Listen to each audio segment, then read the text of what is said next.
నమస్కారం. Welcome to news local. కూటమి ప్రభుత్వం రైతులను తీవ్రంగా మోసం చేస్తుందని వైకాపా రాష్ట్ర రైతు విభాగం organising general secretary Kovuri Trinath Reddy వేలెత్తి చూపారు. మండపేట వైకాపా కార్యాలయంలో ఆదివారం ఏర్పాటు చేసిన మీడియా సమావేశంలో ఆయన మాట్లాడుతూ వైకాపా ప్రభుత్వం రైతులకు ఎంతో చేసిందని, కానీ కూటమి ఏమీ చేయకుండానే పబ్లిసిటీతో నడుస్తోందని అన్నారు. మిర్చి, అరటి, పొగాకు తదితర రైతులు సైతం ఎంతో నష్టపోయారన్నారు. వైకాపా 34,228 కోట్లు రైతులకు ఇచ్చిందని, దాంతో పోల్చితే టీడీపీ ఏమీ ఇవ్వలేదని అన్నారు. ఈ ప్రభుత్వంలో రైతులు ఎప్పుడూ మోసపోతూనే ఉన్నారని, చంద్రబాబుకి పగా ప్రతీకారం రెడ్ బుక్ తప్ప ఇంకేమీ అక్కర్లేదన్నారు. 9వ స్థానానికి ఆంధ్ర అన్నపూర్ణ చేరిందన్నారు. రైతుల విషయంలో ఇన్పుట్ సబ్సిడీ ఇవ్వాలని, ఇన్సూరెన్స్ పెట్టాలని, కళ్లు తెరిచి రైతులను కనికరించాలని డిమాండ్ చేశారు. రైతులను తక్షణం ఆదుకోకపోతే రైతుల పక్షాన పోరాటం సాగిస్తామన్నారు. ఈ కార్యక్రమంలో వేగుల పట్టాభిరామయ్య చౌదరి, రెడ్డి రాధాకృష్ణ, మందపల్లి రవి, పోతంశెట్టి ప్రసాద్, ముమ్మిడివరపు బాపిరాజు తదితరులు పాల్గొన్నారు.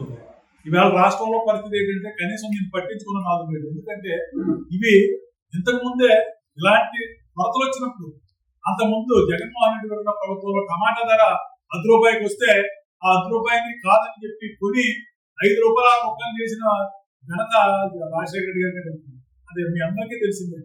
ఇవాళ రైతులందరికీ కూడా చాలా నష్టం చేకూరుతుంది. అయినప్పటికీ కూడా ఈ ఎన్యూమరేషన్ చేయడం అంటే ఏదైతే ఎన్యూమరేషన్ చేసి పంట నష్టం జరిగిందని చెప్పేదానికి వాళ్ళకి అరాకొరగా టైం, అంటే రోజు కోట్లో ఇచ్చేయాలని చెప్పి ఆజ్ఞం జరిగింది. ఎంతవరకు ధర్మండి.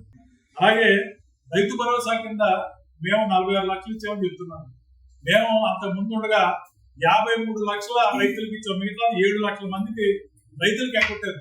ఏదైతే ఇన్పుట్ సబ్సిడీ, ఇప్పుడు వరకు ఇన్పుట్ సబ్సిడీ లేదు. ఇన్పుట్ సబ్సిడీ అనేది ఏ పంటగా పంట గత ప్రభుత్వంలో ఇచ్చిన సందర్భం అందరికీ తెలుసు. దాదాపుగా లేదంటే ఇన్పుట్ సబ్సిడీ కిందే 3,461 కోట్లు, 3,261 కోట్లు ఇచ్చాం. అలాగే ఇన్సూరెన్స్ నిమిత్తం 7,802 కోట్లు ఇవ్వడం జరిగింది.